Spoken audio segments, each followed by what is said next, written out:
welcome to the third broadcast of these 12 days of action of our campaign on nonviolent economy. Very welcome and thank you for being here with us again. Just first, to start, we will share a short musical video clip. If Gary, if I could play it.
Many thanks, Gary. Jai Jagat. So welcome, everyone. As you know, we are here celebrating a 12 days campaign on nonviolent economy, which has been built with so many effort and so many enthusiasm by several groups and individuals, allies and friends from around the world. And we are very happy to see how many activities and events are happening every day since the 21st September, the Day of Peace. And we want to share in this brief space every day some of the updates and highlights on these actions. But also, in addition to those activities prepared for several months, we are also developing and inviting people to take small daily challenges on different actions that we think can help to build and develop a transition to a nonviolent economy. So today we are celebrating the Day of Plant a Tree. That's today's challenge and today's actions. And we want also to discuss why this is important from a nonviolent economy approach, and also to share some of the experiences and initiatives already there in some countries on planting a tree programs, and how it has been that experience also. So yesterday we speak about the importance of the non-fossil fuel, the fossil fuel non-proliferation, and we also celebrate the car-free day. And on the first day, on the 21st, we did also a fast for peace. So that way we will be building all these 12 days with these small challenges and inviting all of you to take up these actions, and also to share some of your pictures or videos with us so we can also share it on this space. So today we will start. The first part of this session will be about sharing these highlights of yesterday's actions and some of today's also. And then we will go to a panel discussion on the importance of planting trees. So first, I wanted to share that we're still receiving, fortunately, some of the images and experiences on the first day of fasting for peace. So we have, let me share with you some of the images of our friends in Nepal from the community self-reliance, who also participate on this fast, with also an interesting discussion around peace. And we knew that around 52 people from the staff, from members, but also like some of the land activists and land defenders were also fasting as a message of solidarity to Jagat, but also to say, yeah, we need to do something to reform our land systems, and to keep strengthening all those processes on which they are already there.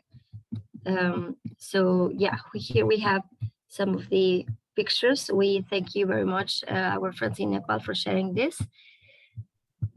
And also, as part of these activities for the 12 days in North America, in Canada, we have our friends from the Mahatma Gandhi Foundation. They are also having a relay fast for these 12 days. And each day, some of the members of this Gandhi Foundation will be fasting also with other friends, and will be sharing some of the messages and on why it is important for them to fast. So yesterday also we saw one of the solidarity message, and today we have the message of Margaret Shane, who is also a member and secretariat of the Mahatma Gandhi Foundation. So we will hear a piece on a brief conversation with Riva Yoshi, who is also organizing this really fast, on why did Margaret decided to dedicate this fast for peace. Gary, can we play it, please? Just, I think we're recording. We are. Okay. So Maggie Shane, or Margaret Shane, as she is properly known, is the secretary for the Mahatma Gandhi Canadian Foundation for World Peace. And she is our designated faster in the North American Relay Fast today, September 22nd. She also fasted yesterday, so 2 days in a row. Maggie has had this opportunity to fast and to think about her own reflections on fasting. So that's where I'm going to start, Maggie, is what have you been thinking about these last 2 days? Well, thank you, Reva. I think what the strongest message that's come out of the last 2 days, in the last 2 hours of my fast on the second day, is how much I take food security for granted.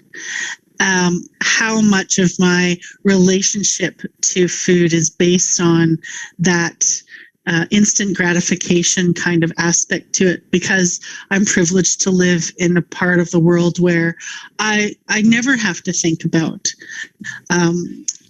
where my next meal is coming from, how nutritious that meal will be.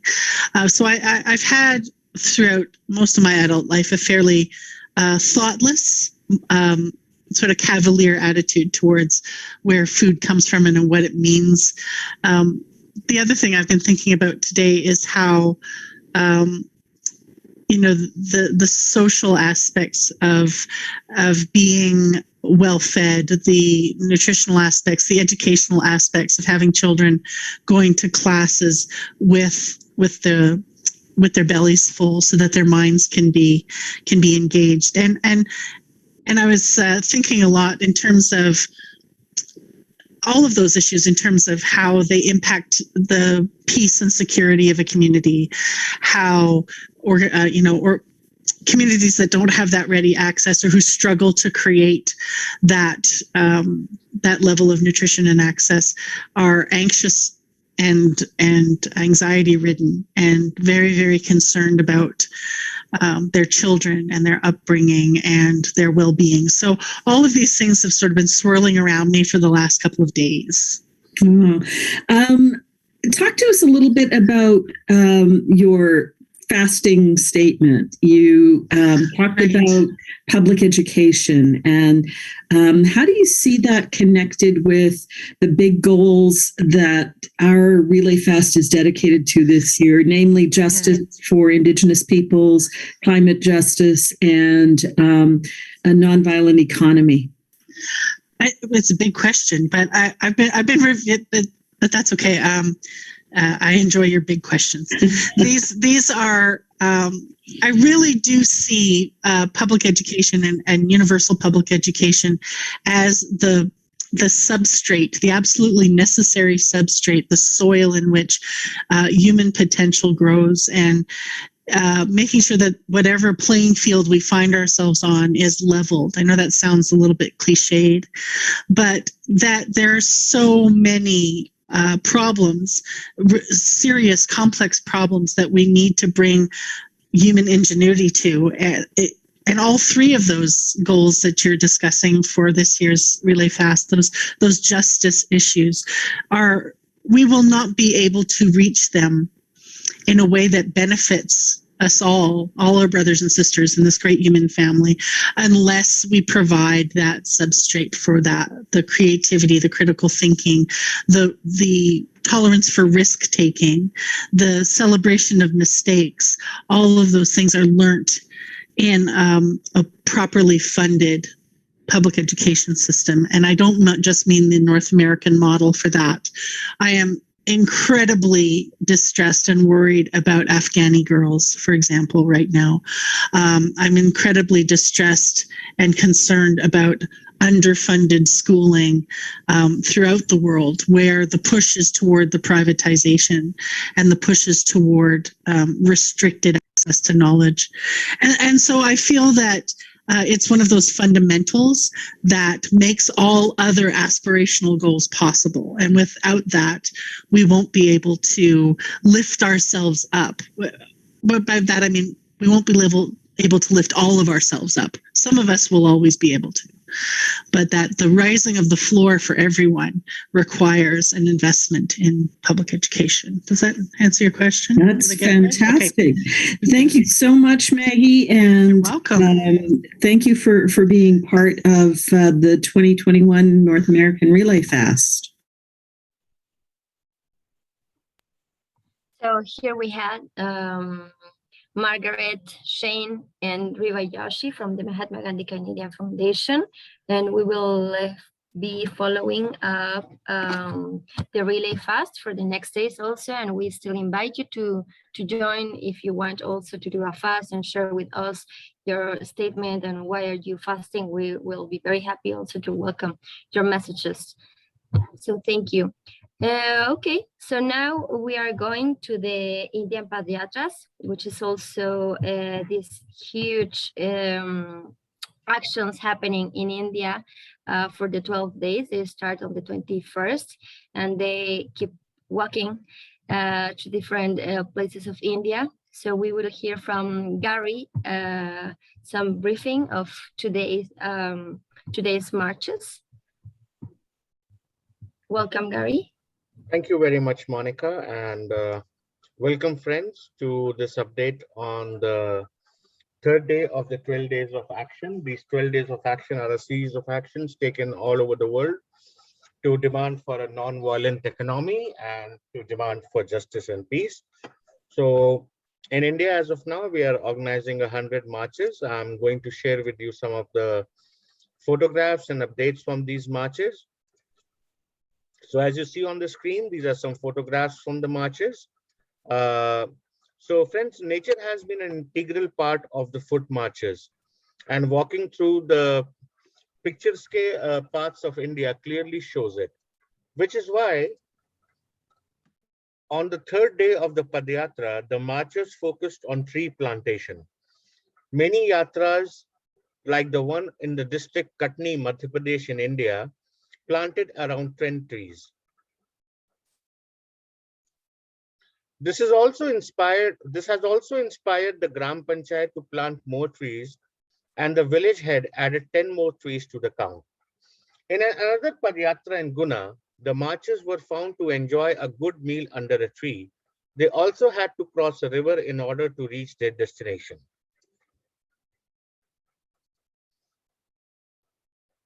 Some yatras were blessed with good weather, but had to take an unexpected halt, like the one in Gumla. The march from Datia in India, Madhya Pradesh, had the presence of Dr. Ran Singh Parmar, the president of Ekta Parishad.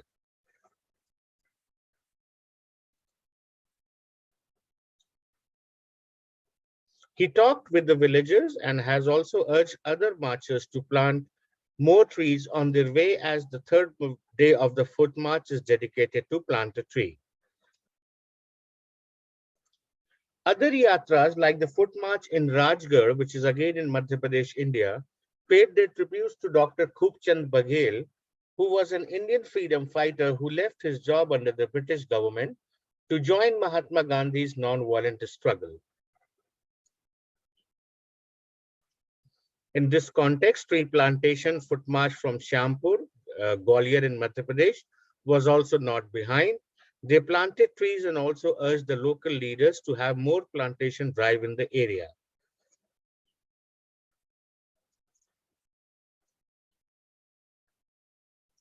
In totality, the tree plantation drive by different yatras had led to ripple, which motivated more people and local leaders to plant more trees. This is a huge step towards a better climate and a peaceful society based on justice. Now I shall share with you the remaining photographs we have for you. This is from Shopur, Madhya Pradesh. This is from Guna in Madhya Pradesh. This is again in Guna while the people are crossing a river.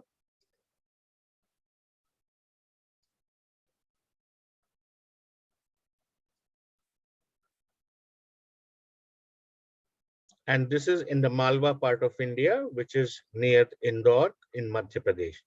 So thank you, friends. That was an update on the Indian part of the marches.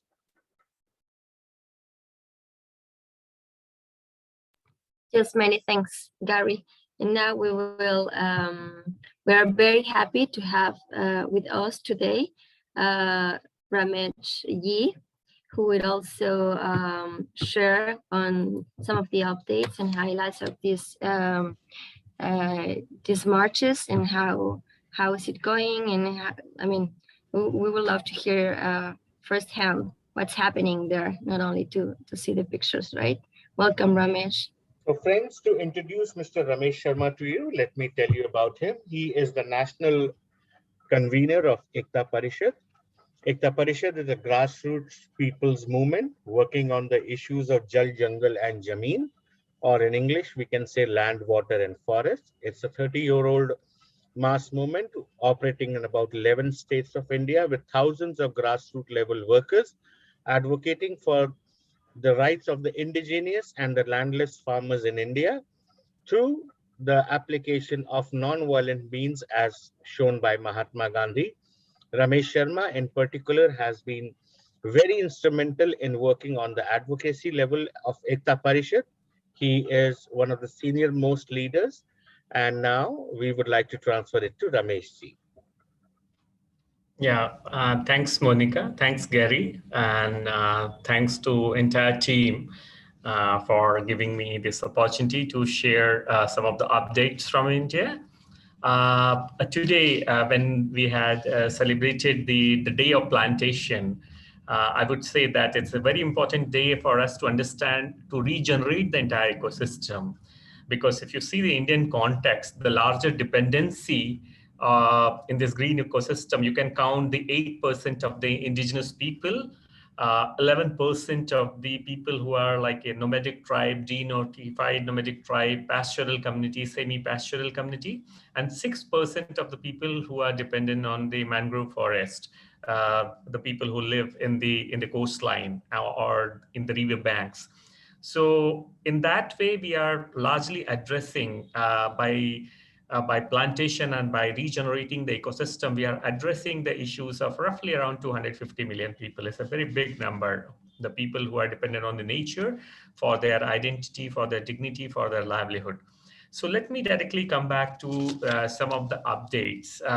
The first day of the Yatra, I was in the state called Manipur.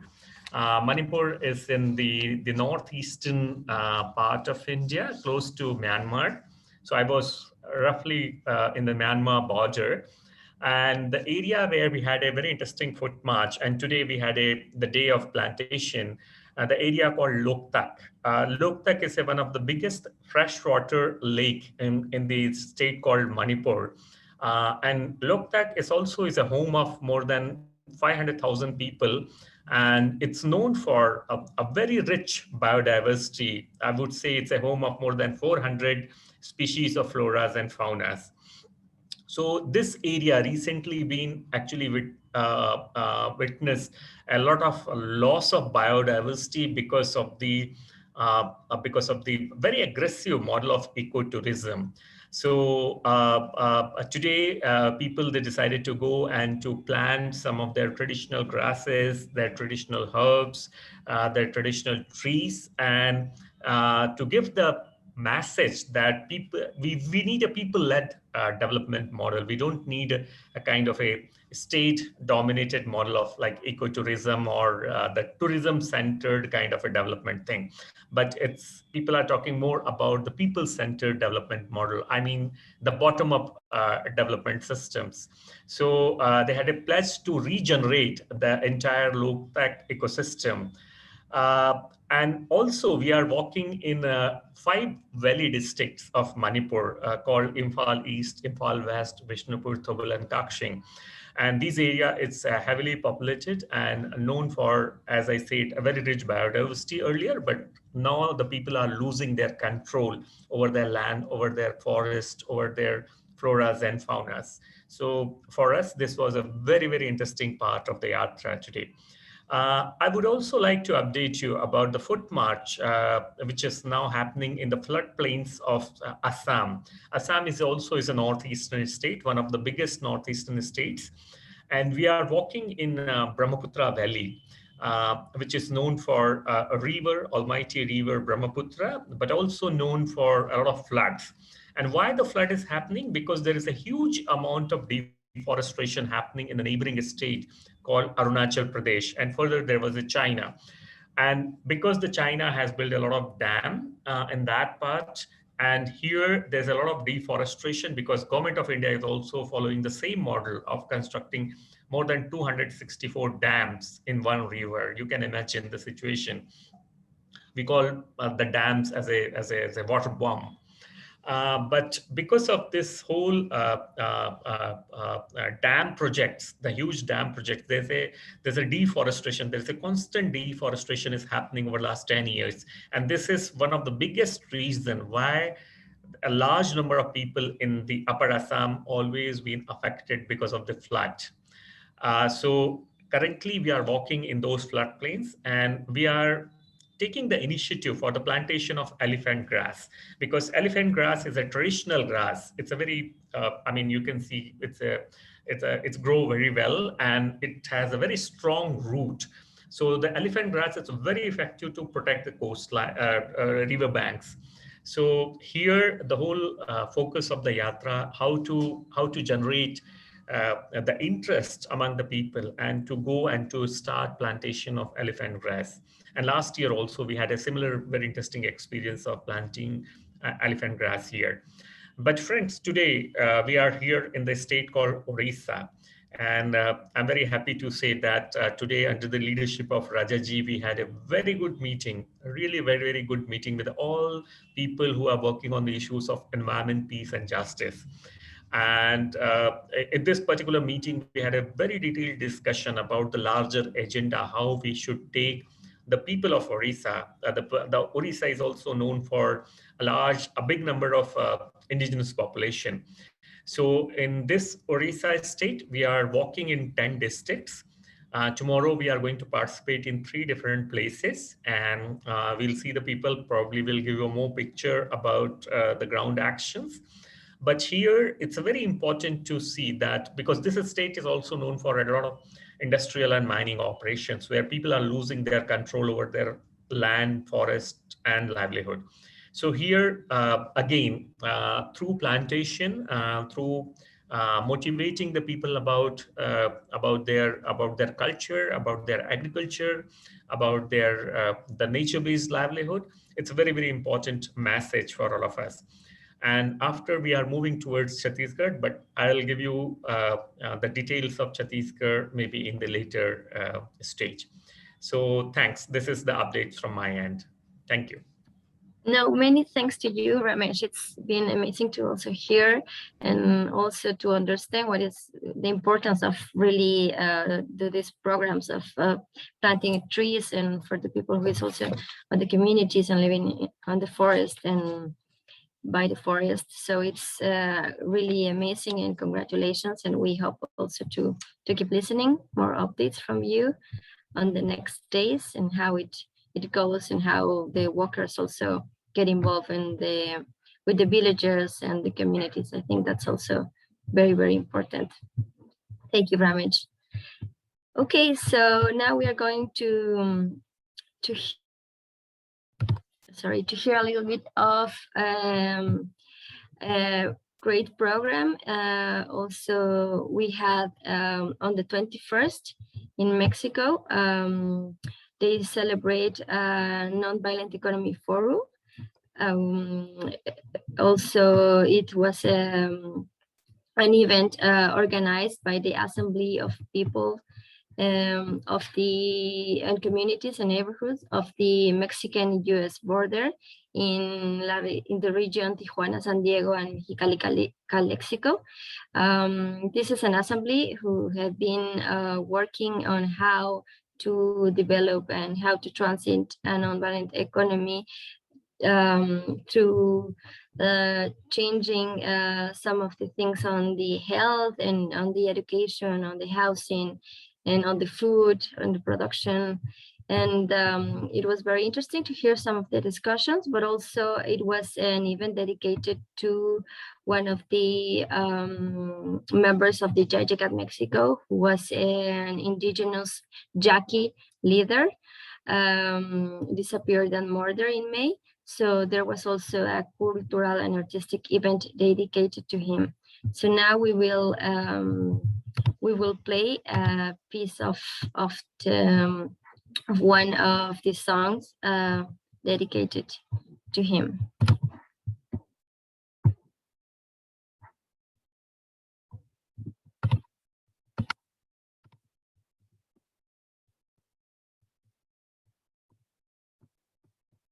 Here we go.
Also, here we have a little bit on the forum itself and how many members of the assembly came together to share their initiatives on these different areas of action they are doing. So I will just play it also a little bit. Debería conocer a Vandana Shiva, gran defensora de los derechos de las mujeres, del ecofeminismo y del derecho a las semillas, a proteger las semillas que hoy nos están siendo robadas, y eso yo creo que es una economía violenta. Mi amiga Silvia lo sabe y creo que está de acuerdo. Entonces, eso tiene que ver con los bancos, ¿no? Con las grandes industrias, ¿no? con la educación y cómo está siendo cooptada, ese es mi planteamiento, ¿no?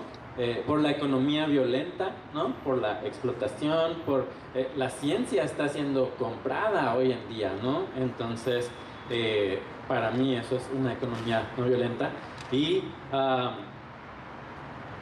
tiene relación también con estos movimientos, ¿no? Hoy vemos.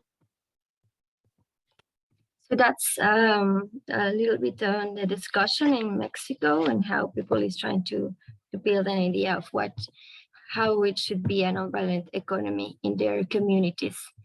And now we are also going to hear from Daniel Helmer some of a summary of a brief discussion. It was held yesterday between US and Canada on the climate issues and some of also the climate week, which is happening. Daniel, welcome. Hi, Monica. Thank you.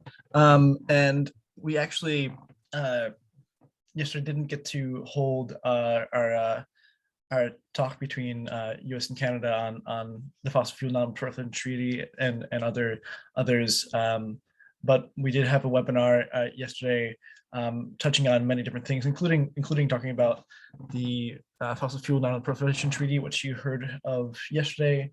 Of course, for those who missed our webinar yesterday, of the 12 days that we talked about, the non-proliferation treaty seeks to halt all fossil fuel extraction and production, and also to build a just transition off climate change. We had a great webinar yesterday talking about many different issues. We have two especially that we'll highlight and play a couple videos to give a context, and also one of these especially will be a context for our panel later on today in Uganda. But also another one is a big fight that's happening within the U.S. and connects with Canada, and a large amount of extraction that's being done in Western Canada and Alberta. So we are we're going to first see a video from Line 3, which is a pipeline that is being built through the middle of the United States in a state called Minnesota, and we are throughout the U.S. fighting to stop this pipeline, just as the Keystone XL pipeline, which is another big pipeline that the U.S. Climate movement worked to stop. And this pipeline is going through indigenous land and threatening food sources and the environment of indigenous tribes. And it's also a huge pipeline that is part of a larger system that is transporting oil that is one of the dirtiest sources of oil on Earth, to be refined and then used in other places. So we'll see a video from that, and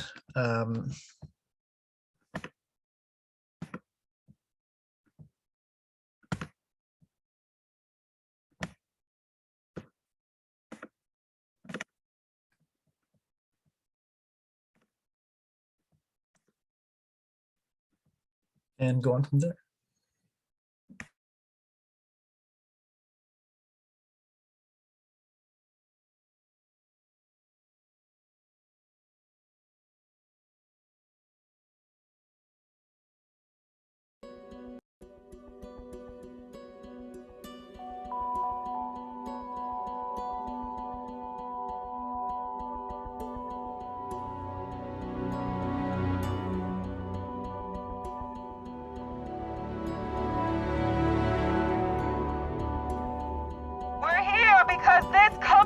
to send dirty tar sands through hundreds of our watersheds to the shore of Lake Superior, to the Great Lakes, the fifth of the world's fresh water.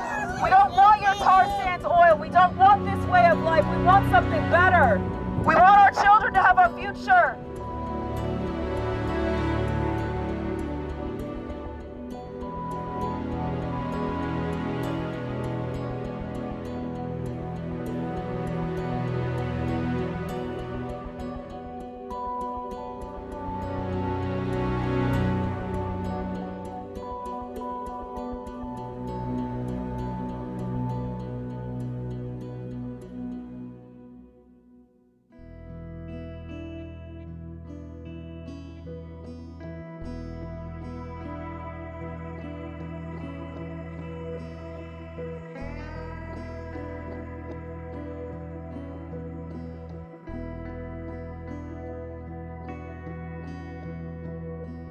This is going to harm wild rice irrevocably. This is going to kill a way of life for Anishinaabe people. This is going to violate their treaty rights. We have treaty rights. This is our lands, and we've already lost 13 to 15 wild rice lakes, that sustains our food here. The fish habitat, the deer habitat, the birds, this is not good for our lands and the animals.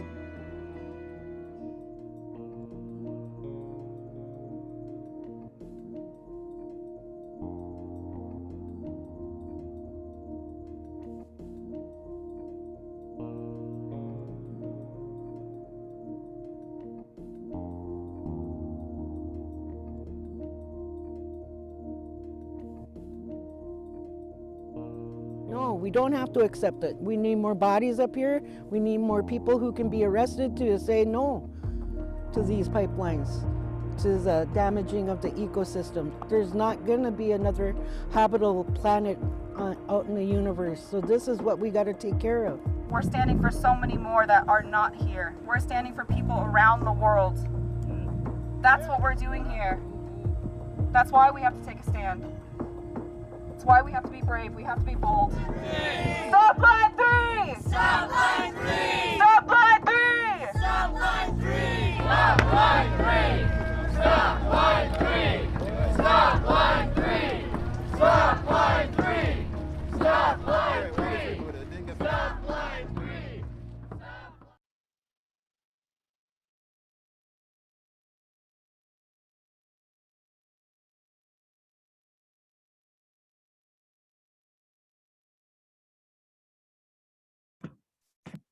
That, just for context, this is a major pipeline that is currently almost complete, and so the Anishinaabe people are the indigenous people within Minnesota and across who are desperately trying to fight, and so we covered that, and also so much more. As well as we covered the East African crude oil pipeline, which is a pipeline that is one of the largest projects that is meant to be built in the world to extract oil from Uganda in Africa and in East Africa, where it will be extracted, and then a pipeline will be built from Uganda that will then be transported through several different countries, including Tanzania, and then to the eastern coast of Africa to be exported out. And we'll hear from a speaker on Bogoma Forest, which is being threatened directly in the line of this pipeline. And so really want to highlight that for today's discussion, and recognize that today, with being Plant a Tree Day, we want to recognize the threat to biodiversity that is currently happening, and the importance of the action of planting trees, and also preserving the forest and nature that we have right now. and reforesting those those places that we've lost critical habitat and structure, and including right now where entire habitats are in danger just because of the extraction of crude oil and more, and a violent economy.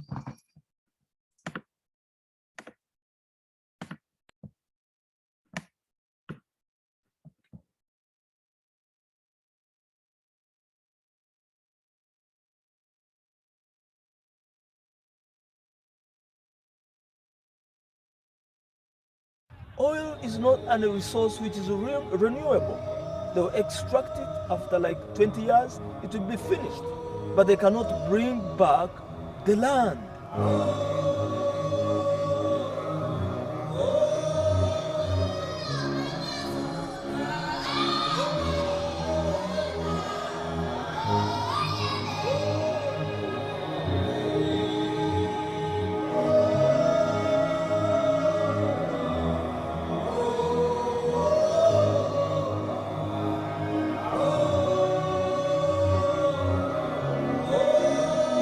Once oil exploration starts within the lake basin, their machines will be planted to extract oil from down, which is death caused to the ecosystem, both fish and all the fisheries resources within the lake.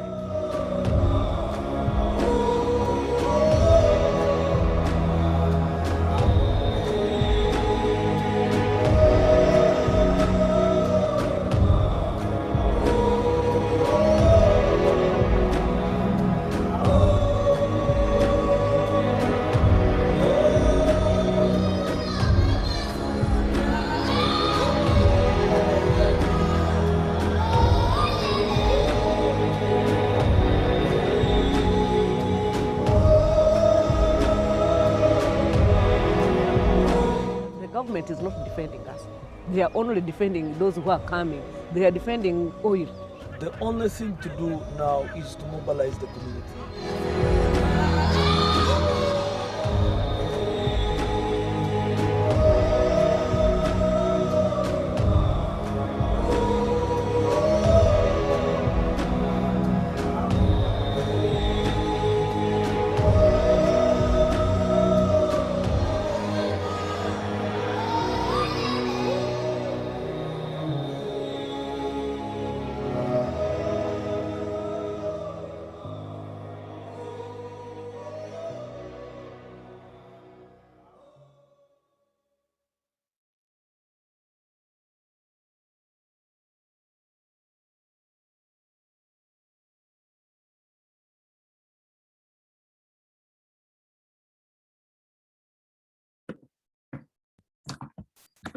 And so that this crude oil pipeline is threatening so much within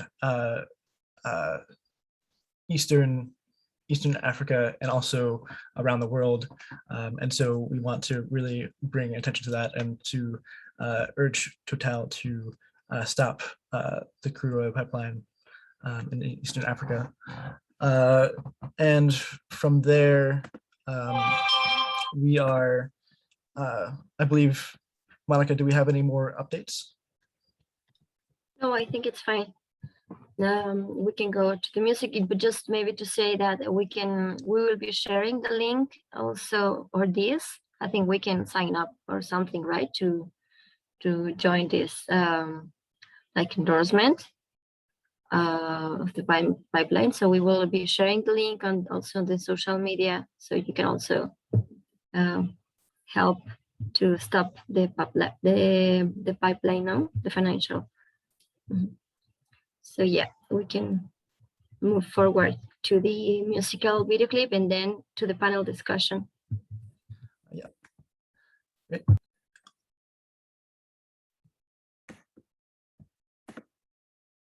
So as we're at the end of our updates for the day and the past day around the world, we're also now looking to the new theme of the day, which Ramesh Bhai has talked a little bit about, and we'll hear from Ramesh Bhai a little bit later in the panel.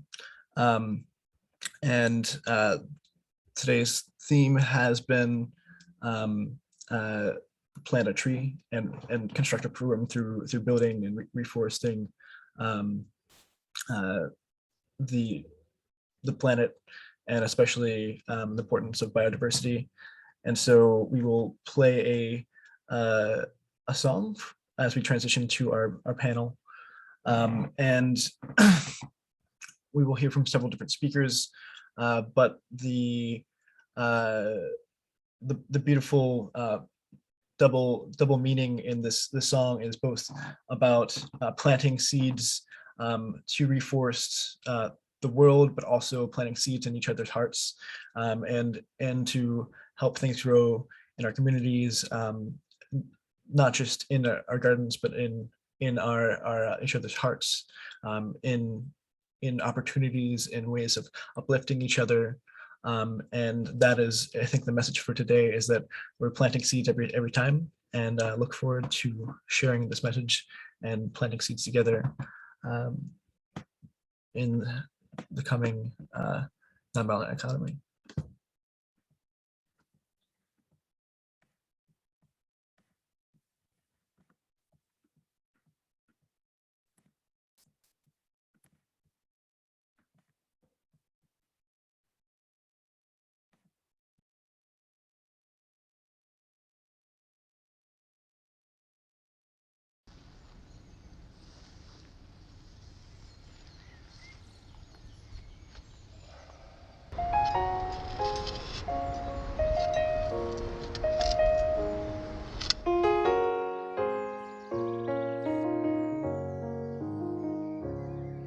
I spent a long time running, I never knew then what I know now. That the fruits, they always come in, but you can't go around just knocking them down. It takes a long time to show in. We plant the seeds then, and we look at them now. But the roots are always growing, no matter if I'm there or never around.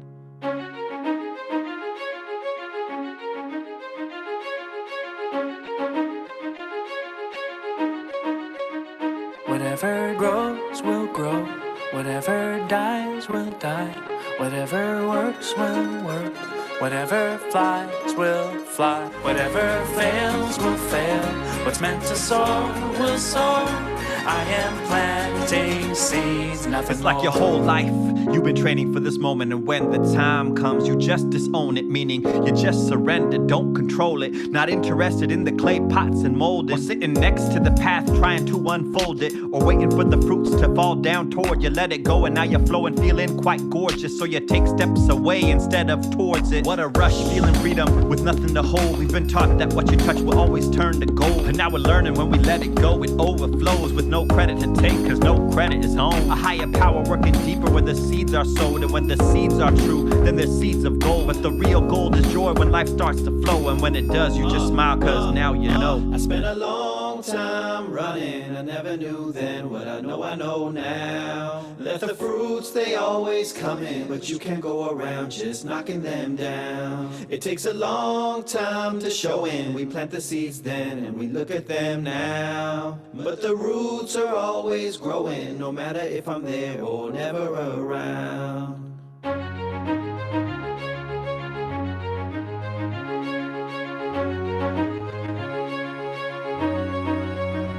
Whatever grows will grow, whatever dies will die, whatever works will work, whatever flies will fly, whatever fails will fail, what's meant to soar will soar. I am planting seeds. Whatever grows will grow. When it grows, it grows. Whatever dies will And when it dies, it dies. Come on. Works will If it works, it works. Whatever flies will let it fly, let it whatever fly. Fails will fail. When it fails, it fails. What's meant to soar will soar. And when it soars, it soars. I am planting seeds. Whatever grows will grow. Let it grow, let it whatever grow. Dies will die. If it dies, it dies. Whatever works will When it works, it works. whatever flies Yeah, will fly. let it fly, let it whatever fly. fails will fail. If it fails, it What's meant fails. to soar will soar. Let it soar. I am planting seeds. And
you smile, it just helps someone to know that you're cared about and that you love them.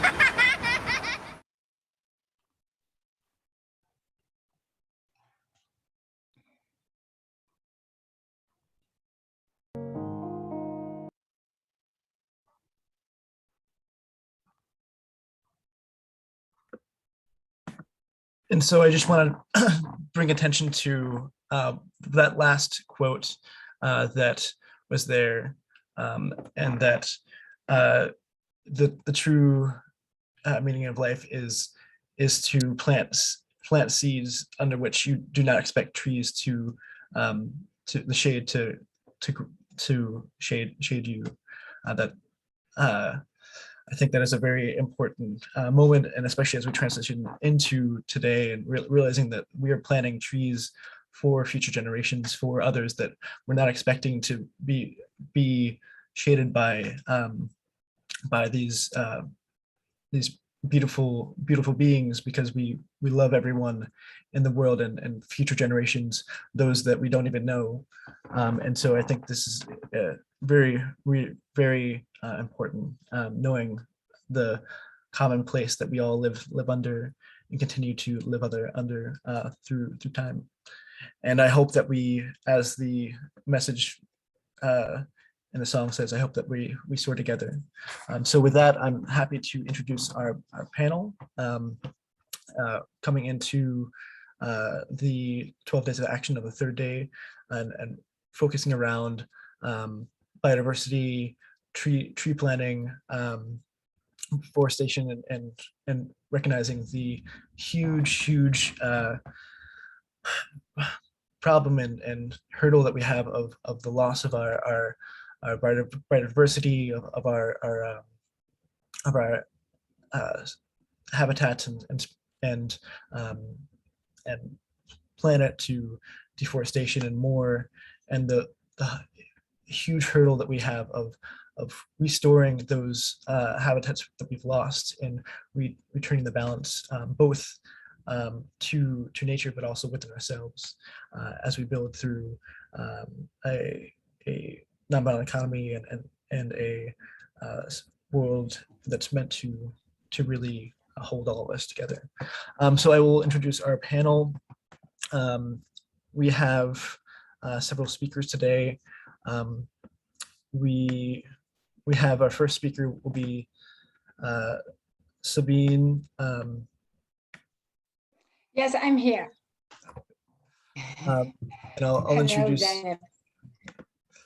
I'll introduce very quickly Sabine. Is that, if I got that correct? Yes. Not an easy name. Sabine, it's okay. Sabine is from France. She coaches leaders to see biodiversity in nature as part of the peace process, and has worked on many different projects, including replanting trees in desertified areas and more. She has done amazing work, and so glad to have her here. She's part of an organization called Peace Trees from International Kindness and Peace Society for realizing the Sustainable Development Goals.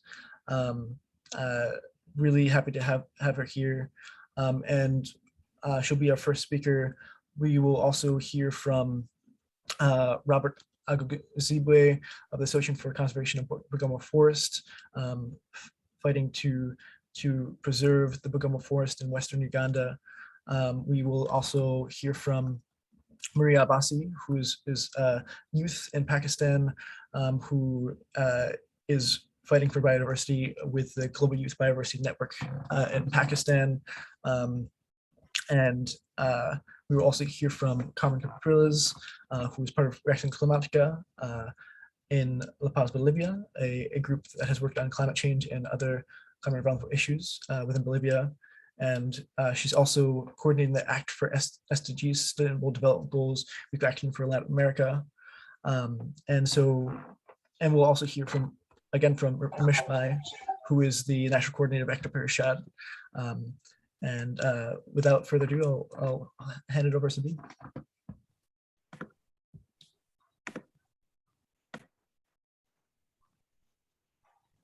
Excuse me? Are you Over talking- to Sabine. Over to Sabine. Okay, thank you, Jill. Nice to meet you. So thank you. Such a honor to be here. Wow, so great after this beautiful song. And what you said, Daniel. Thank you so much. I'm very honored, and we are talking about something really important. And Jill, I had her on the phone, and we are all working in the same direction, and to build up this new world and helping this new world emerging. And so the 17 Sustainable Development Goals are that vision of that consciousness and that kindness and that peaceful society. So with our NGO, Peace and Kindness in Action, we were since more than 25 years working on programs and to helping. How can we help to achieve that vision all together? And what is missing? What have we working on to make that possible? And you know what? It are the trees and the forest who inspired us to develop collective coaching programs to help humanity, because there is, in my work as a psychologist and as coach and trainer, I observed how we are programmed to a way of thinking that is a poor thinking, and that is not in a way that makes it possible to have that non-violent economy and that connection with the highest intelligence of nature. And so we developed that coaching program inspired by trees. So planting trees, it seems like it starts within us, and planting a tree and reconnect with that big tree in us, that greatness that we all have in us, and all these riches and beauty, and reconnect with that power that we have inside us. That is our true nature, in connection and cooperation with nature, and in connection with others, so that in high and collective intelligence, connected through our hearts and in balance and in connection with the higher intelligence of nature, we can find new solutions, sustainable solutions, where we have no access to today. But what is most important is that we first have to change our mindset. We are programmed to poverty, and even if for people who are very wealthy, they have a poverty mindset, because our true nature is to share, is to be careful that everyone is okay. That's what the forests, the high intelligence the science is demonstrating that today, how they care for each other and how they help each other to raise and protect them. And so that is a very beautiful way for humanity today to create collective wealth, collective abundance, collective love. And so that everyone is okay, everyone deserve to be okay, be fine. And so that's why we learn people to change their mindset and to stop, because that is a collective program worldwide. We have been learning that way of thinking, and that is a very ancestral way. And now I think it's the time to reconnect with our true nature, with nature and our true nature inside of us, that big tree that we are, and be careful, and we reintroduce routines so that people can change their mindset and definitely stay in that mindset of abundance and create wealth, but wealth for everyone. When we cooperate, what we said with Jill this morning, when we cooperate with nature in collective intelligence, we can have food for everyone. We can create wealth for everyone. And so this is a mindset, and we believe in our NGO that everyone can learn this. Really, we are working with 25 countries today, and we see how people, even if they are very poor, how they can evolve and how they can change their mindset and create wealth for everyone in that kind way of living and having a new kind of purpose in their life. Even wealthy people, how when they share and they see the joy of other people, how they are happy, and that the wealth is shared, how happy they are. And so I think that's the big challenge for humanity today. And so we are working on it. We developed a program for schools so that they can become creative schools for peace, abundance, and SDGs, and even for cities and villages, so they can become officially creative cities for peace, abundance, and SDGs, and connecting all together and working all together. So trees and forests, before planting trees and caring for them so that they can grow for the next generations. And I think we can do it from inside out, and first reconnect with our beautiful trees. And so that's why in the schools they inaugurate a big tree, so that every child, every teacher, every parent can reconnect with their own power and own beauty and unique greatness, and start from that way in the highest potential and express that highest potential, creative potential that we all have, and that now needs to uncover and be unleashed. So that's why I haven't know many times, so I don't know if you have questions or you would like to add something, or Jill. Yeah, we'll come back to that, Sabine. We'll come back to questions. We'll just go now back to Daniel. And Sabine, I think also want to ask a little bit for a second, just to get on the topic of your work in Western Africa and Senegal and other, and kind of the just a minute about the context there. Of course. So we are working when people are facing problems, we normally have to find solutions and collective solutions. So we are working, for example, with Senegal, and where the desert is gaining and gaining, and with all the social economical problems.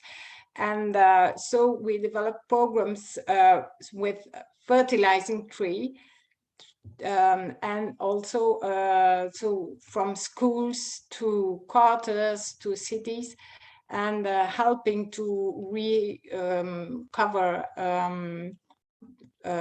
sustainable food and create abundance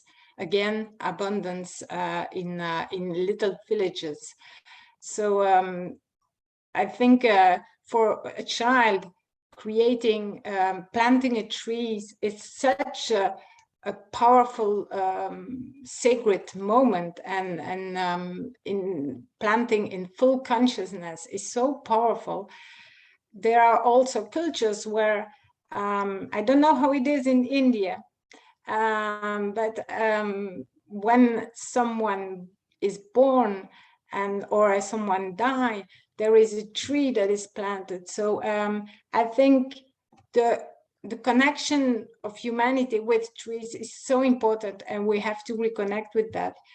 And what we are very careful is that that it's not only making massive plants of trees, you know. There are huge programs, but only 1 or 2% of the trees became adults.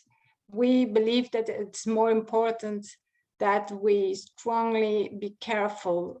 When we plant trees, we are taking care for it and do it in full consciousness.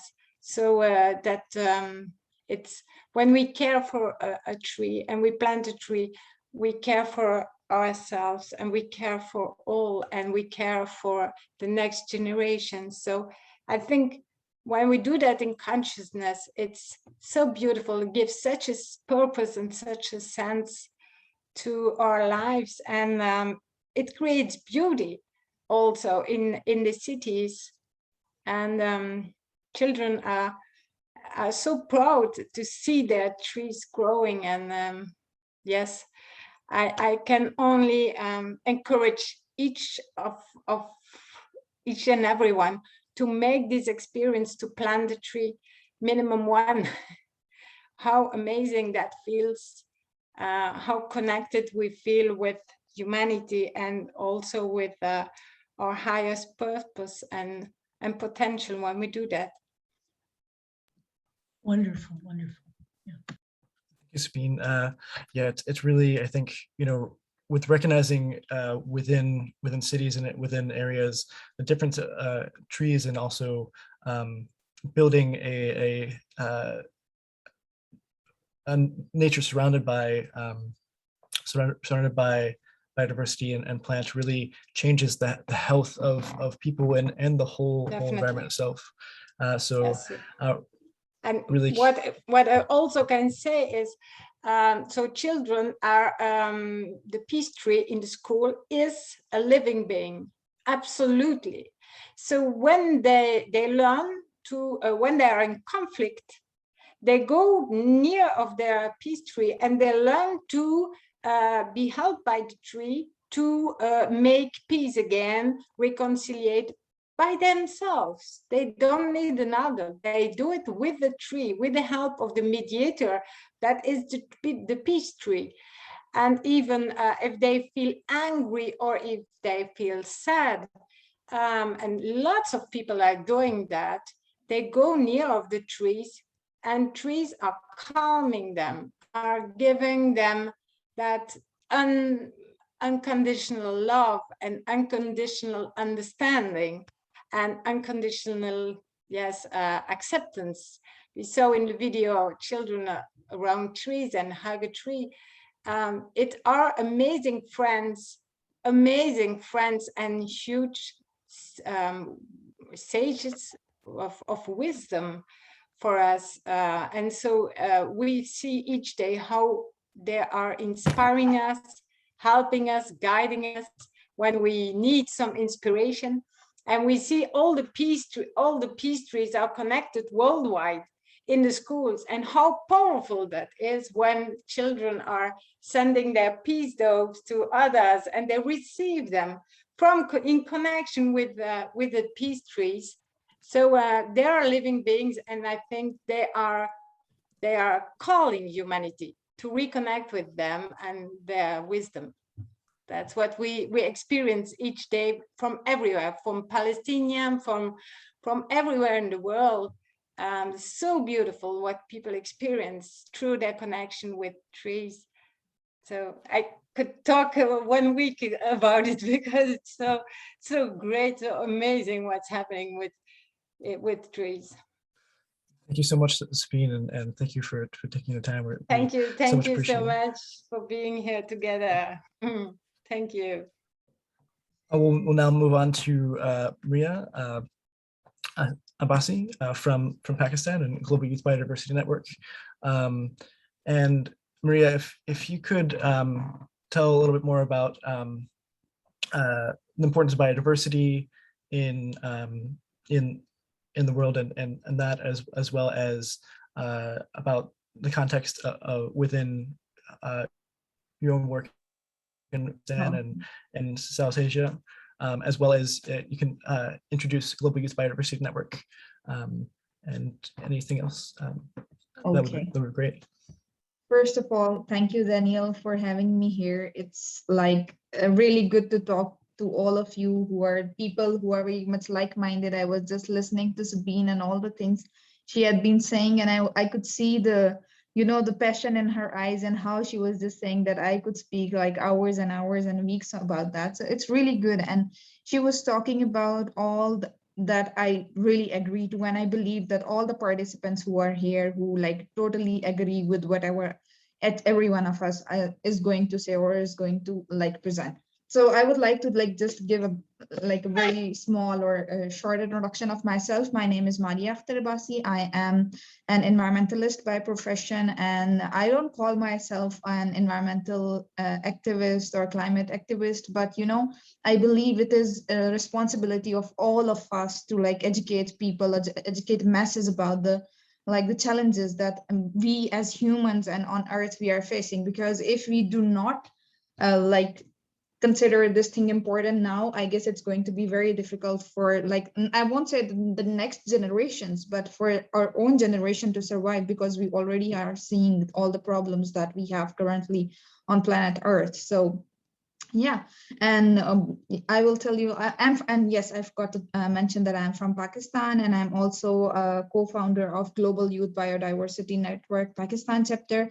And for that, we are working to create awareness in masses and especially in youth regarding biodiversity and the threats biodiversity is facing mainly. And it is like we talk about everything. We have done webinars. We have conducted many different webinars about many different topics in the last few months, and now we are also working with the practical kind of activities and very interactive kind of activities with kids in the school and young people in different areas. So I'm just like in the middle of I'm designing an activity, I'm designing a training for a welfare school here in Islamabad, and one of my team member, we have a very good presence. I will just tell you that we have a very good presence from GYB and Pakistan chapter in all the regions of Pakistan, and we are now working with the physical activities, because we know due to Corona, the things were really, really bad, but now we are on we are gearing up with the physical activities to go with the kids, to interact with them. And as Sabine was saying,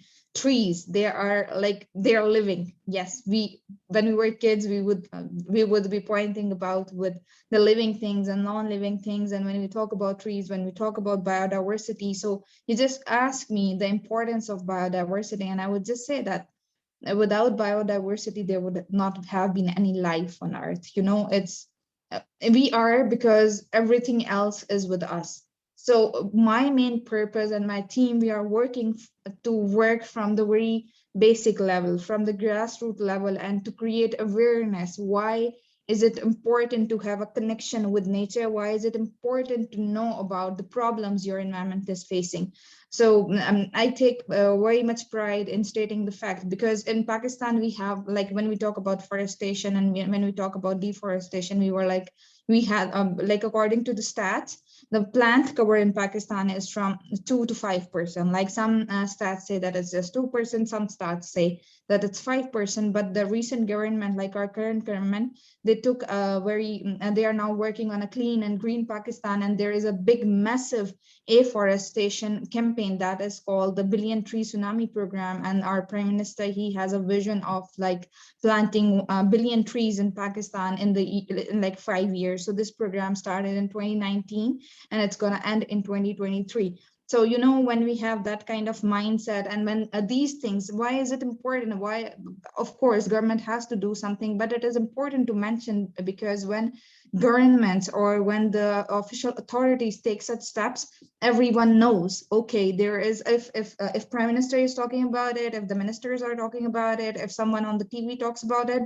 then every kid knows, okay, there has to be some kind of plantation. Why there should be plantation? What is the importance of that plantation? It is our responsibility to tell people. right? I believe that if our government has taken such an initiative, we should like have that little fire in every heart of a kid or an adult or a young adult or anyone, not just young, but also the old age people. Everyone is like facing the similar kind of threat. So I believe everyone has to know why do they have to plant the trees and the importance. You asked me that question, and simply putting, I would just say that without biodiversity, we cannot survive. And we do not know that every single species on Earth that we see, either it's an ant or it's a lizard on your wall, or it's I don't know, a dog in the street, they are all playing their part, not just as humans, but every species, either it's a microorganism or a macroorganism, they are playing their part in big food webs, in food networks.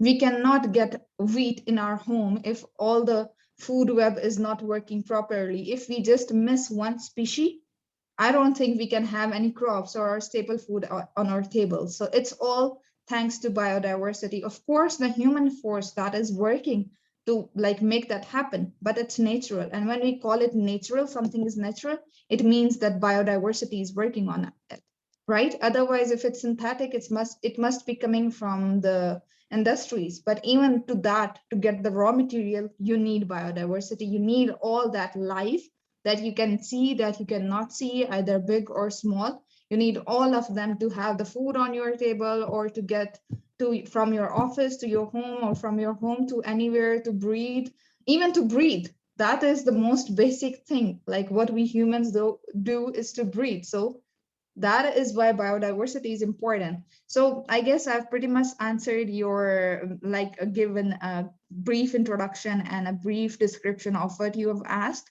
And yeah, I would just say that for now, and I really appreciate your these 12 days of action campaign, because I guess it's time we start to talk to people. We start to like make it a common thing. We do not need a special occasion to talk about biodiversity and to talk about environment and to talk about the threats that environment is facing. It could be any day, and it should be anyone to talk about it. We do not, I love this thing about the environment, that it's very multidisciplinary.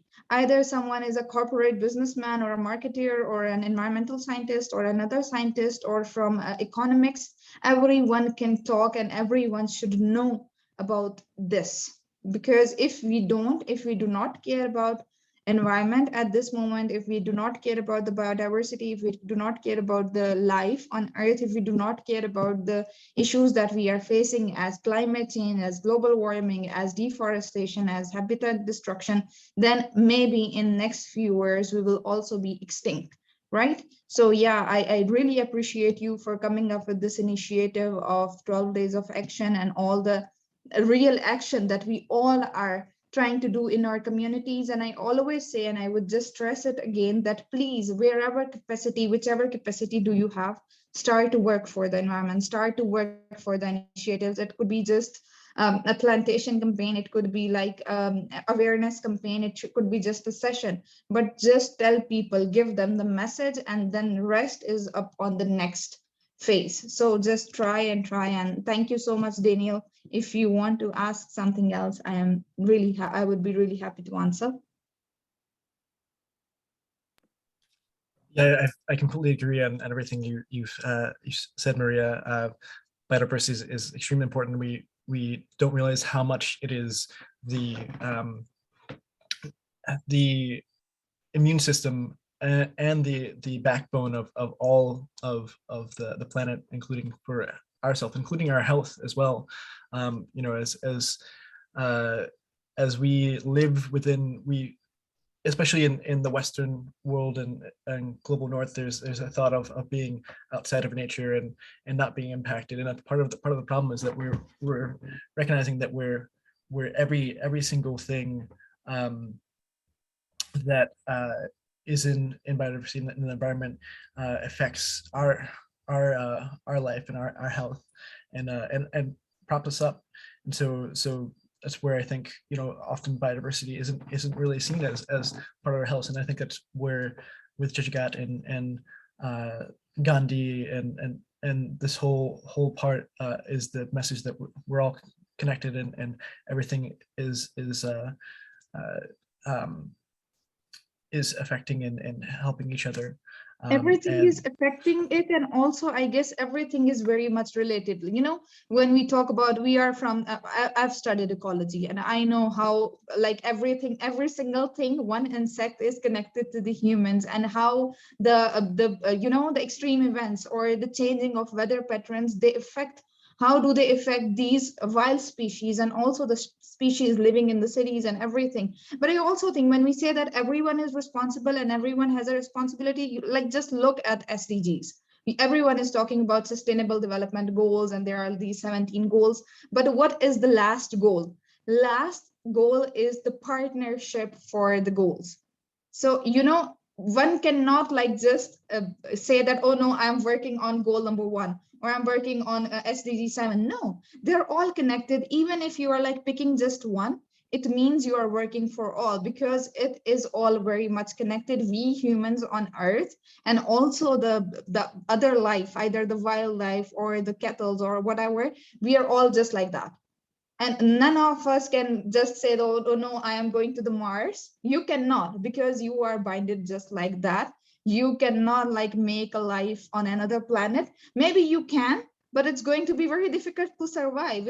It's all going to be technology, but there is not going to be nature, because nature is here, and you have to somehow work on it all together, and that is the only way to survive. Otherwise it's going to be difficult. And we have seen, when I remember last week I was giving a session to some kids, and I was asking them what is environment, and everyone was giving different. Somebody was saying, okay, this chair is part of environment, and blah blah blah. And out of nowhere I heard the word corona, and I was like, yeah, it is also the part of environment now. And this brings me to my next point that I wanted these kids to introduce to, that how this corona happened, because we are disturbing the balances in the environment. So, again, the point is similar, that we cannot separate things. We cannot make, okay, this is one box, this is another box. No, we are all in the same box. We are all in the same circle, no matter wherever we are. So that's the thing I always tell everyone, and this is how it is. Thank you so much, Maria. Really appreciate you taking the time, especially, I know it's busy and everything, and so grateful to have you here, and look forward to seeing more. So now we'll move on to our third speaker, and I did misspeak also on a couple of our panelists, that Ramesh Bhai already spoke on tree planting in India, so in the early part of our session, so he won't be speaking the second time, but we really appreciated what initiatives he shared, and all of these 12 days, what is happening. And secondly, we may not be able to hear from Robert from, say, the Gama Forest Association. It looks like we're having internet issues, but we look forward to learning more another time. And so now we're going to move on to our final panelist, Carmen Capriles, who is also the UN Environmental Assembly Women's Major Group co-facilitator, and also leading the campaign this week on Act for SDGs, Sustainable Development Goals, and in Latin America. And we're so grateful to have you here, Carmen. Well,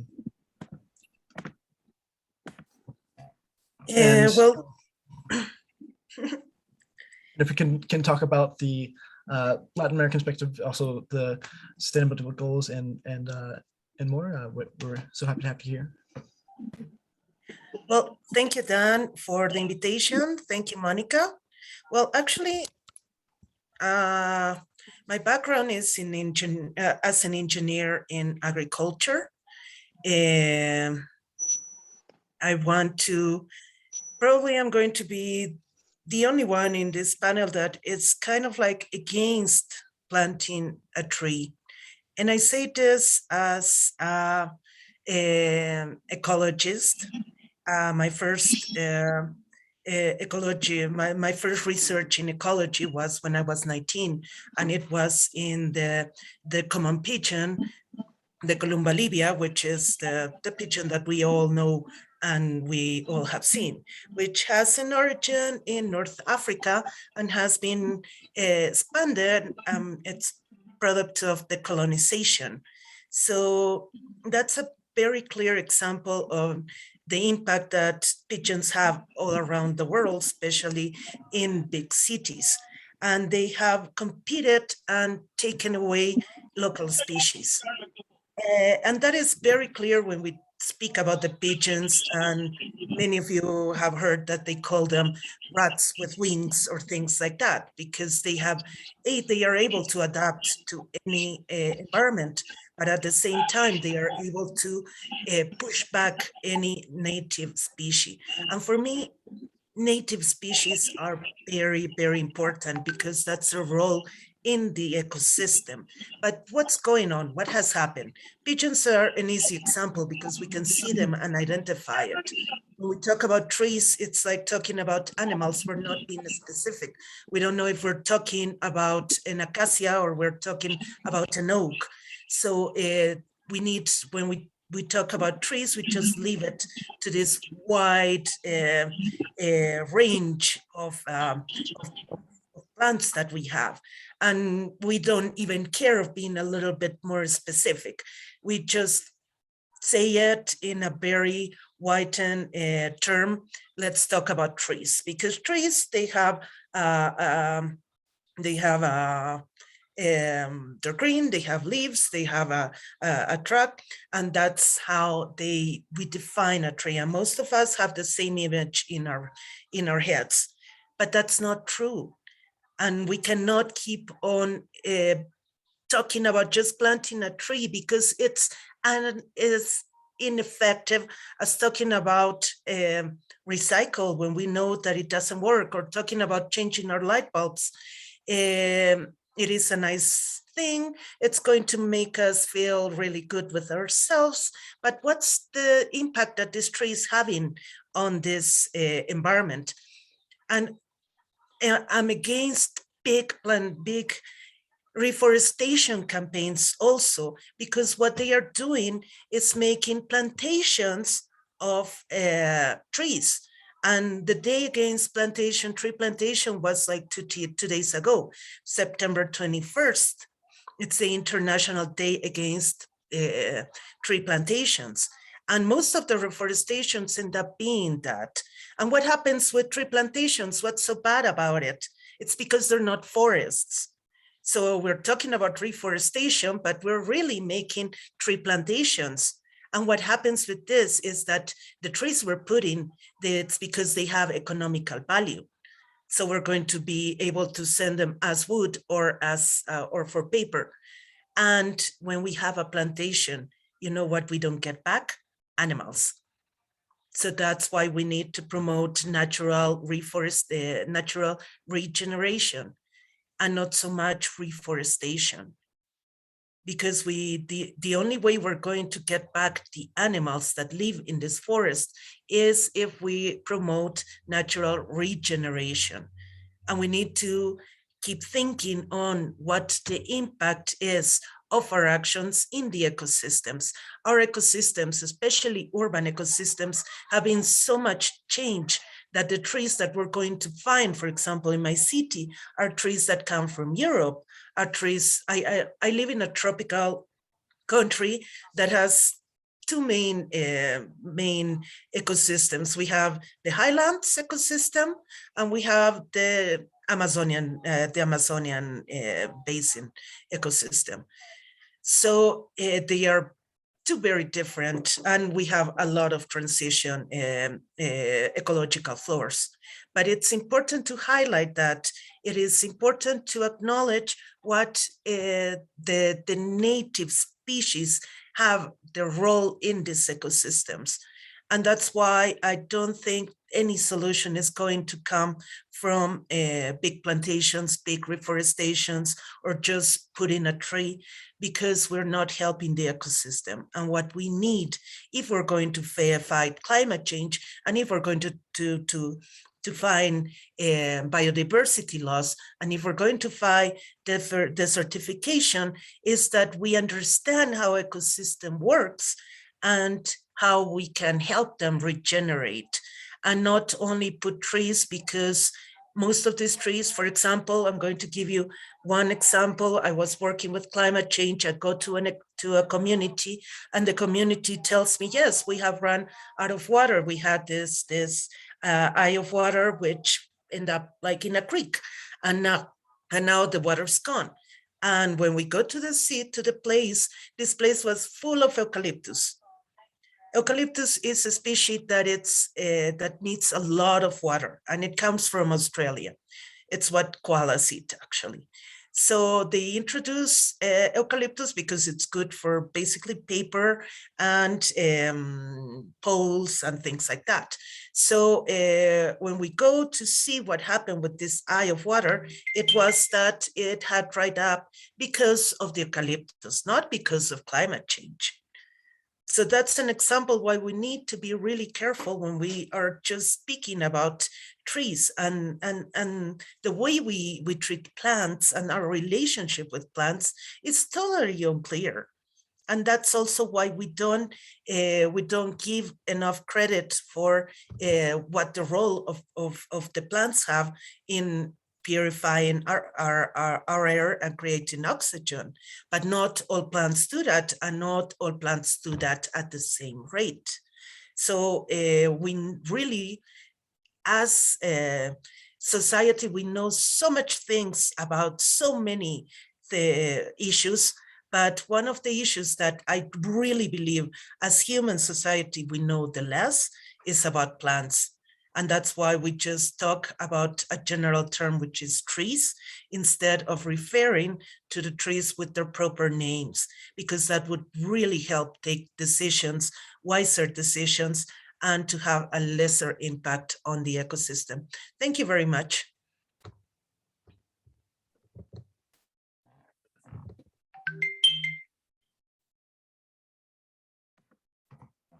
Thank you, Carmen. And I'd like to ask and follow up on a couple things. What is one way that is the best way to pathway to protect biodiversity and reach the Sustainable Development Goals that you see, and also being in Latin America and so close to the Amazon rainforest? Do you see the destruction of the Amazon rainforest, and what do you think is a way to stop the receding of the rainforest there, as it's so important to preserve the biodiversity that we do have, and with Amazon being so important? Yes. Well, the main driver for the Amazon deforestation, it's meat. So every time, no matter where in the planet you are, if you're eating meat, well, except if you are near the Amazon, like myself, but if you are near in almost everywhere in the planet and you're eating meat, you have to think about the Amazon basin. Why? Because the Amazon has been deforested for two main reasons. One is to put soybean crops, and soybean is used to feed cattle anywhere in the world, because that soy that's being produced in Brazil, in Bolivia, in Paraguay, and in other countries in Latin America is going to end up feeding cattle all around the world. Either it's in the States or either it's in another place. And the other thing is that the deforestation is happening so they can do that transition to put grass and then to put more cows. And that meat is going to Europe or going, well, some of it is going to the States, but the States has another system of growing cattle. But either in both cases, when we are eating meat, we have to think about the impact that it's having on the rainforest and on this planet, because also cows are one of the main emitters of methane to the atmosphere, increasing climate change. So what we have to do as human is to change our diets. What we need in order to survive, in order to have a good life as meat eaters, is to have an average of 8 kilos a year. 8 kilos, okay, let's put it 10. In Europe, the average of meat consumption, it's 40 kilos a year. In Europe, it's 20 kilos a year. And in Europe, most of it is imported.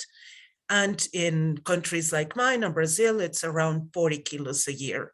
So that's a huge amount of meat that we don't need as humans. So whether you are vegetarian or you're not vegetarian, doesn't matter. What we need to do is to reduce the amount of meat that we are eating. And I don't mean that we all have to shift to being vegetarians, which I think that is cool. But at least to be reducitarians and to try to reduce the intake of meat that we have, because that's one of the main drivers. And I think it has to give us a way to reflect on our food, because we really don't know where our food is coming from. We have changed so much from the generation of like my grandmother to this generation that has no idea whatsoever where the food comes, because my grandmother used to, for example, to cook a chicken, she would go and get the chicken and kill her and take off their feathers and open it up and piece it and then cook it. Nobody does that anymore. You buy a dead chicken and then you cook it, and you don't have any idea where your chicken has been or what it has been eating, because also most of the chicken also eat a lot of soybean. And soybean is also linked with GMOs, genetic modified organisms, which is another issue for another time. But these are the drivers of the deforestation. And in other places, like for example, Indonesia, deforestation is done to change this huge tropical amazing forest for palm oil. And palm oil is fine everywhere. If you go right now to your bathroom and you check what's on your shampoo, what's on your soap or whatever, you're going to find palm oil. And if you have processed food in your kitchen, you're going to find the same palm oil. So we're turning all this forest into this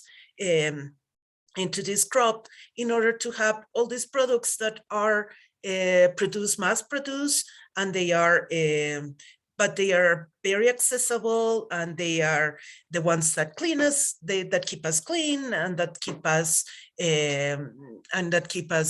well fed, or at least that's what the TV wants us to believe. So it's important that we start seeing where our food, where our products are coming from. They're not just coming from a supermarket.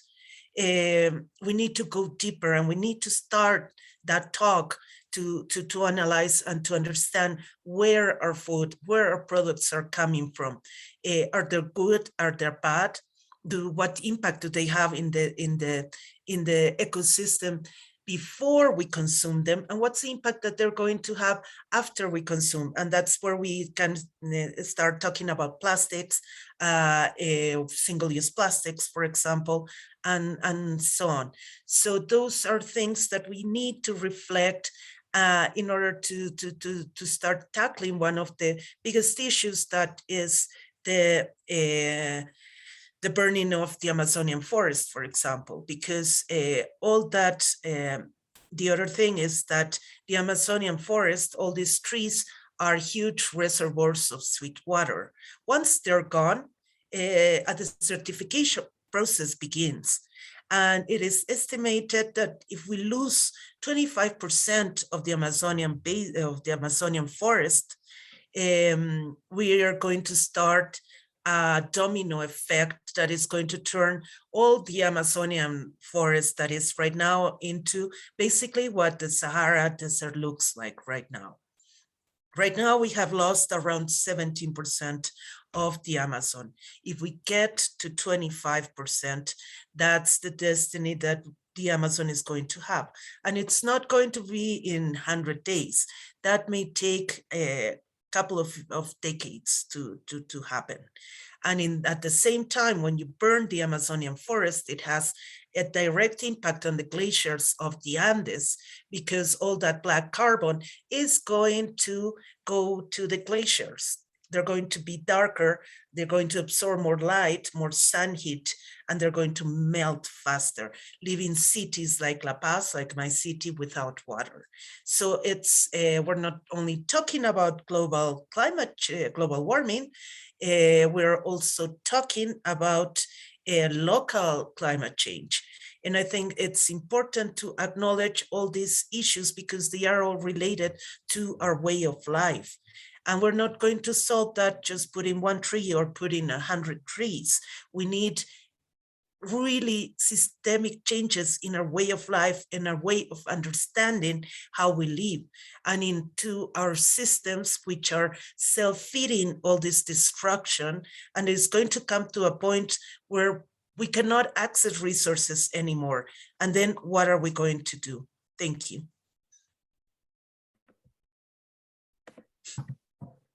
Thank you, Carmen. And I agree. There's especially with the Sustainable Development Goals, there are solutions that really get us to the goals, but also there are a lot of false solutions that are being put, especially for those that either with whether corporations or people don't realize, or that intentionally there's what we also say in certain terms, greenwashing and others. I think there's different interests that look to put profit before others, but we really have to look at the solutions. And so we also, Carmen, that's because Act for SDGs, Act for Sustainable Development Goals, and Carmen has been working hard on very many events and actions through Latin America and globally.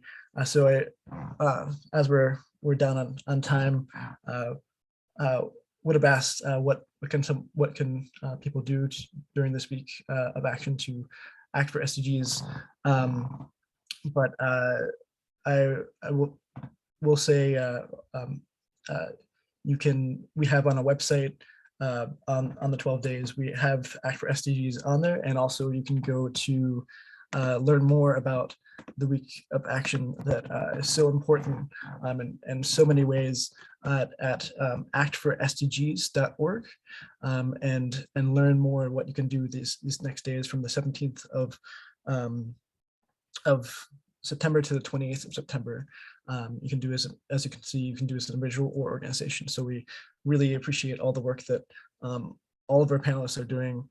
We will also, unfortunately, we weren't able to hear from Robert from the Association for Save Bogoma Forest, but we do want to say that you can learn more about Bogoma Forest and saving it in Africa and in the western part of Uganda at bogomaforest.blogspot.com. This is the website here. There's so much help needed to save that critical habitat, and so we ask learn more about that and protect all that is sacred. And so we want to now transition to our closing. We thank so much for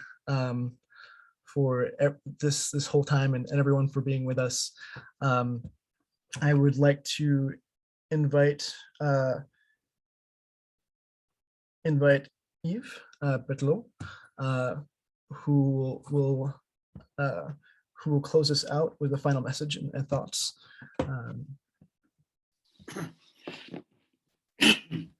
Well, thank you.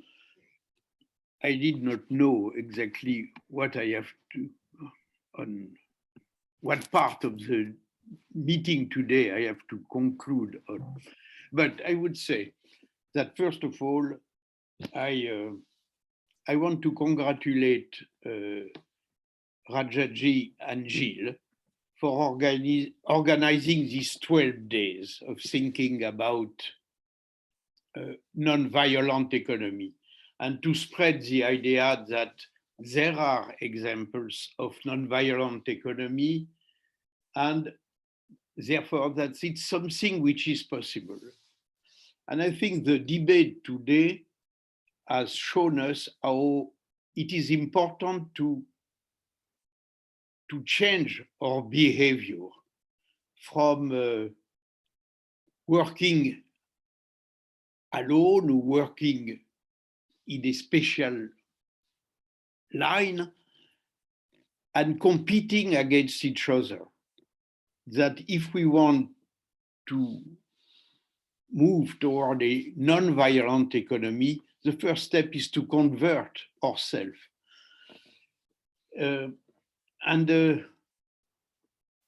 That comes from different parts of the discussion of today. The second point, which is a way to change oneself, I was interested to hear what was said about fast in, I don't remember where, but it doesn't matter, about fast. I was interested because what was said today was a confirmation of what Raja said on the day, that fasting is a way to look at things differently. First of all, to clean oneself and to make us able to look at things we are not used to look at, to take care of things we are not used to look at. So this message is important. And when it was said by Carmen and maybe others, that we have to change our diet, I think, or diet, I think it's extremely important indeed if we want to save the planet. What was said in the debate about trees is very interesting, but I will come back to it. So my two first point was good to work on a non-violent economy, good to think about converting ourselves, and fast and changing diet is something on this way. Third, the impression I had listening to the day is that people know what they want, they know what they need, and in a way they know how they want to get it. And that is important. I can start by what they don't want. They don't want, it was very well explained about the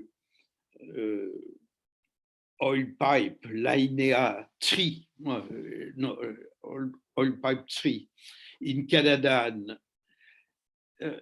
It was very well said that we don't want it because it will get us resources for a while, but it will pollute our world for a long time. And I think to know what we don't want is already important because we have to fight against it and to fight obviously collectively, as we had examples. The second, positively, is a question of the trees, which is the issue of today. I think that the debate was extremely interesting.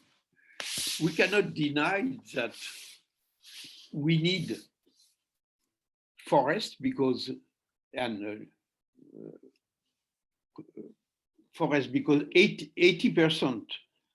of the world diversity come from the forest or is protected by the forest.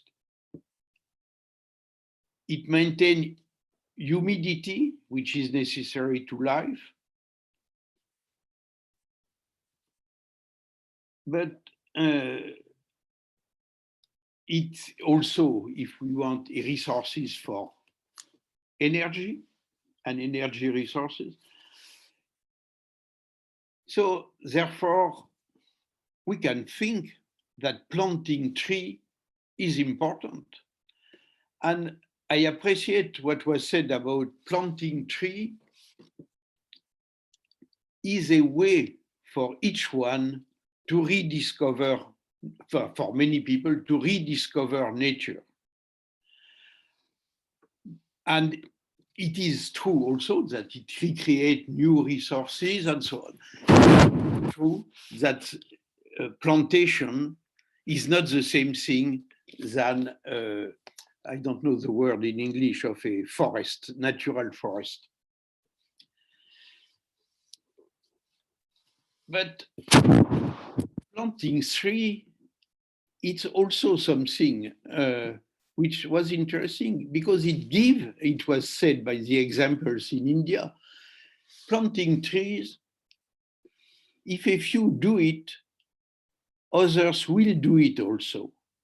And it will have positive, it's not enough maybe, but it's something.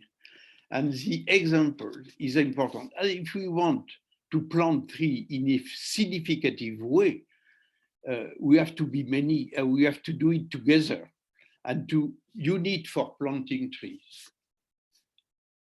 So therefore, this was this positive element which reminds us that we have to act together if we want to have an impact, whatever impact it is. And then the last point, maybe I touched on it already, is nothing is simple. We have seen that about the debate on forest and planting trees.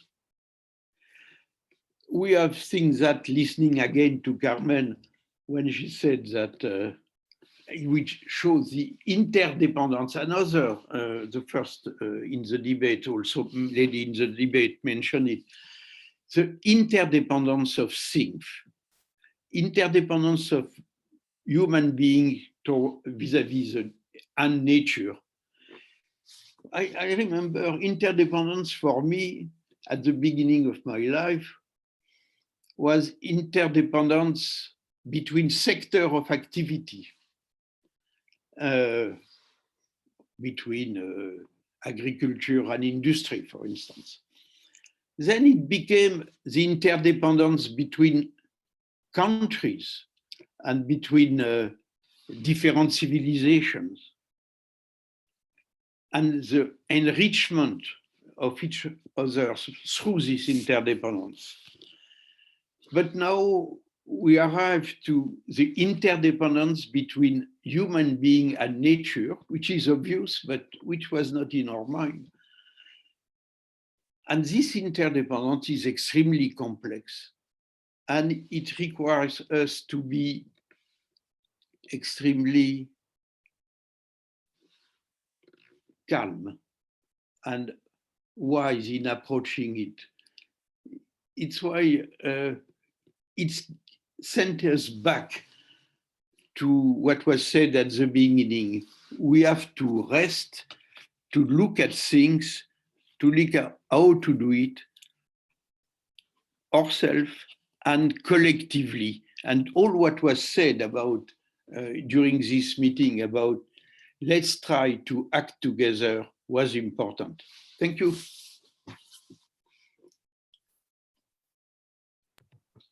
Many, many thanks, Yves. Thank you very much. And we are very, very grateful with each of you. It's been an amazing and incredible panel, very interesting discussion, as you said, Yves. A lot of things, a lot of learnings on the table, and also to keep reflecting on. And yeah, many, many thanks, guys. And also everybody who's watching this on the live stream. Thank you. Now we are closing today's broadcast, but we hope also you can follow us tomorrow at the same time.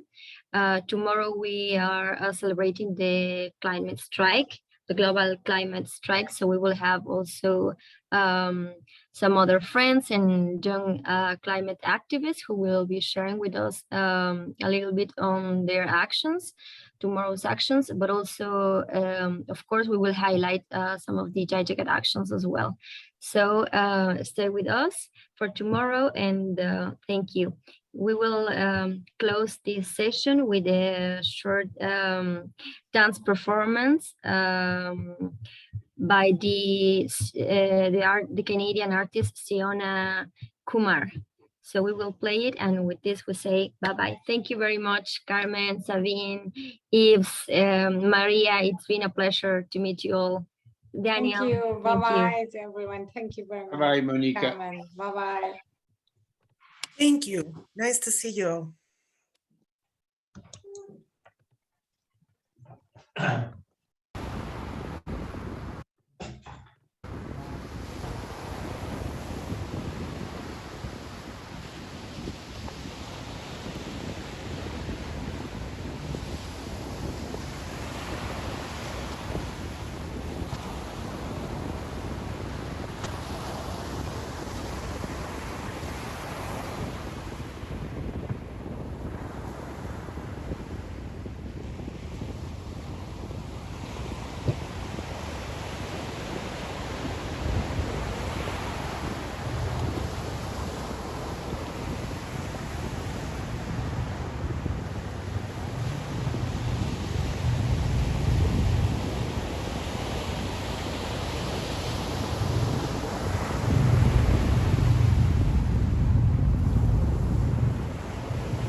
Thank you, everyone.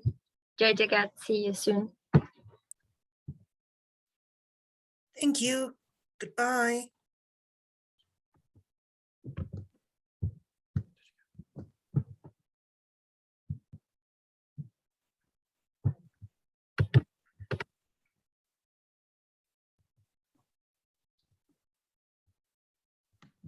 Should we just have a quick roundup?